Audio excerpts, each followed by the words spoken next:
Bonjour à toutes et à tous, ici Allomat, la maison des maths. Aujourd'hui, nous allons corriger un exercice qui porte sur la partie entière. Vous pouvez faire une pause de la vidéo pour essayer. Maintenant, nous allons commencer la réponse. La première question. Qu'est-ce que nous dit la première question? La première question nous dit qu'on doit montrer que f est un périodique, puis interpréter graphiquement. Pour montrer que f est un périodique, il nous faut savoir que quel que soit x appartient à R, c'est-à-dire l'ensemble des définitions de la fonction, x plus 1 aussi appartient à R. Et f de x plus 1 aussi doit être égal à f de x. Donc, pour le domaine de définition, f de x existe si et seulement si x appartient à R. Donc, on peut dire que df égale à R. Voilà. Donc, soit x appartient à R, ça implique que x plus 1 appartient à R. Si x appartient à R, si on ajoute 1 à x, cette valeur aussi appartient à R. Donc ça nous reste à montrer que f de x plus 1 égale à f de x. Voyons. On a f de x plus 1 égale à x plus 1 moins la partie entière de x plus 1 égale à x plus 1 moins. Nous avons vu la fois passée que la partie entière, si quel que soit x appartient à R et p appartient à z, la partie entière de x plus p est égale à la partie entière de x plus p. Nous allons appliquer cette propriété ici. La partie entière de x plus 1 est égale à la partie entière de x plus p. Plus p. P c'est 1 ici. Plus 1. Voilà. Ça égale à x plus 1 moins la partie entière de x moins 1. Moins 1 plus 1 égale à 0. Donc on a x moins la partie entière de x. Donc on a f de x plus 1 égale à f de x. Car x moins la partie entière de x, c'était f de x. Ici, vous voyez, c'était f de x. Donc on a f de x plus 1 égale à f de x. D'où on peut conclure. D'où f est un périodique.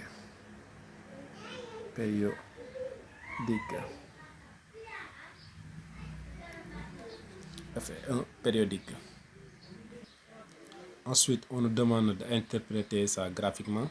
Si une fonction est périodique de période t, on peut conclure que f, cette fonction, est invariant par la translation de vecteur ti.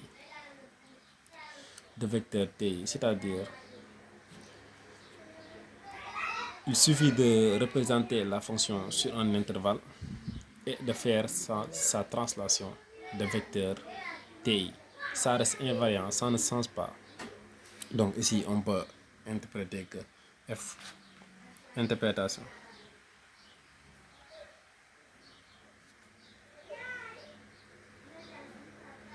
f est invariant. F est invariant par la translation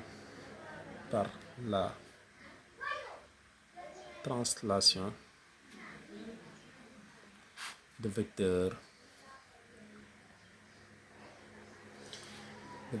t. Ici notre t c'est 1, de vecteur i, de vecteur 1i, ti, de vecteur i. Avec i un vecteur unitaire, c'est le vecteur unitaire de l'axe des abscisses. Maintenant, passons à la deuxième question. Qu'est-ce que nous dit la deuxième question? Elle dit que devons justifier qu'on peut étudier et représenter f sur l'intervalle 0,1. La question 2. Comme on a une fonction périodique de période 1, donc on peut étudier et représenter f sur un intervalle de longueur 1. Je dis bien, si une fonction est t périodique, on peut étudier et représenter cette fonction sur un intervalle de longueur 1.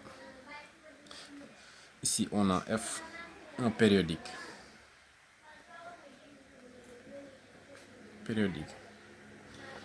Donc, on peut étudier,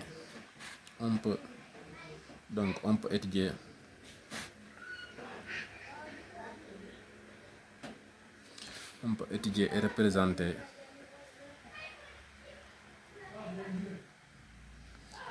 f sur un intervalle de longueur 1. Donc, d'où le choix de l'intervalle 0,1. D'où le choix de l'intervalle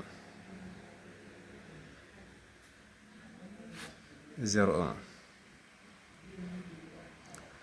Car cette longueur, la longueur de cet intervalle est 1. C'est b moins a, 1 moins 0 égale à 1. Voyez. Passons à la troisième question. La troisième question dit que exprimer f de x pour x appartient à 0,1. Nous avons vu que pour x appartient à 0,1, c'est-à-dire à un intervalle de longueur n plus 1, ouvert en n plus 1. La partie entière de ce nombre est égale à n. Cette propriété nous sera utile. La question numéro 3. Non, exprimons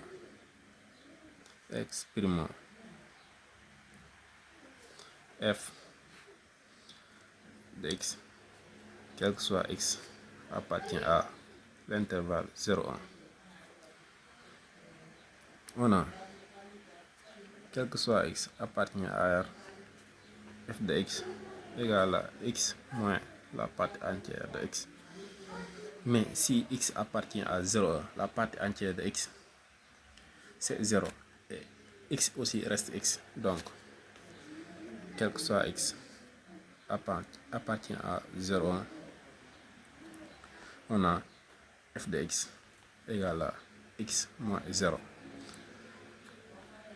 Donc, on a f de x égale à x. Quel que soit x appartient à l'intervalle 0,1. Maintenant, la quatrième question. La quatrième question dit de tracer CF sur l'intervalle 0,1, puis sur son ensemble de définitions. Sur l'intervalle 0,1, on peut tracer CF parce que l'expression de f de x devient x, f de x égale x. C'est la première bisectrice. On trace la première bisectrice sur l'intervalle 0,1.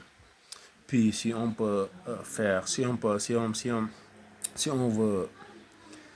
représenter CF sur son ensemble de définitions, on fait tout simplement une translation de vecteur i, parce qu'on avait dit que la fonction f, elle est un périodique, autant pour moi.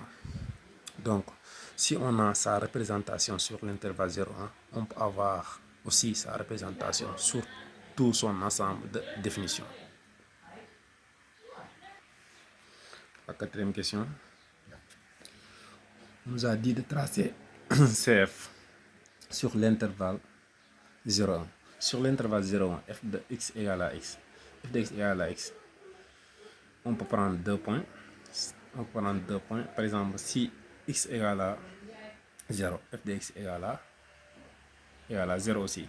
Si x égale à 1, f de x égale à 1 aussi. Mais autant pour moi, 1 n'appartient pas à l'intervalle 0,1.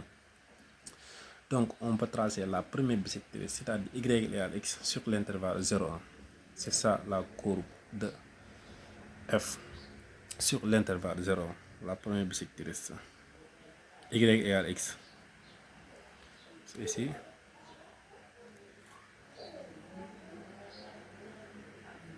zéro, ici 1. 1 n'appartient pas à 0, donc 1 n'a pas d'image.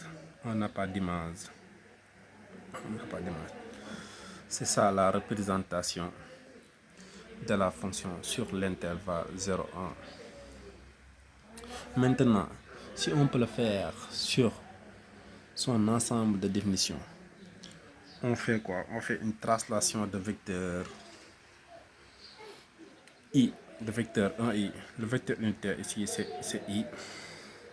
Le vecteur unitaire, on a ici i.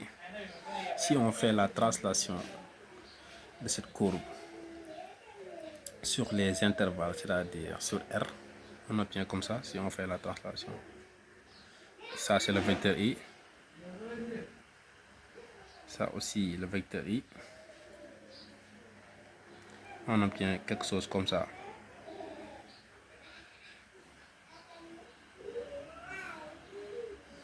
On obtient quelque chose comme ça. Si on fait une autre translation,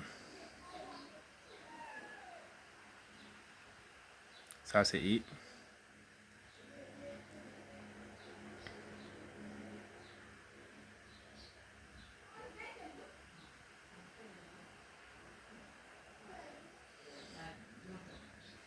Autant pour moi, ici c'est fait une translation de vecteur de i.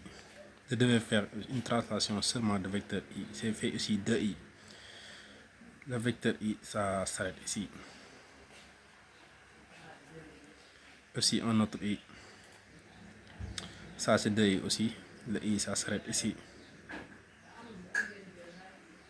Si on continue, ainsi de suite à faire la translation de vecteur i, on va obtenir f sur tout son ensemble de définitions, c'est-à-dire sur R. On peut faire la translation aussi de vecteur moins i, c'est-à-dire à gauche, on va obtenir quelque chose comme ça. Ici c'est moins 1. Ensuite comme ça. Ainsi de suite, ainsi de suite. Jusqu'à représenter f sur son ensemble de définitions. Voilà. Ici c'est i. Ici c'est i. Voilà la représentation de f sur son ensemble de définitions. Merci beaucoup.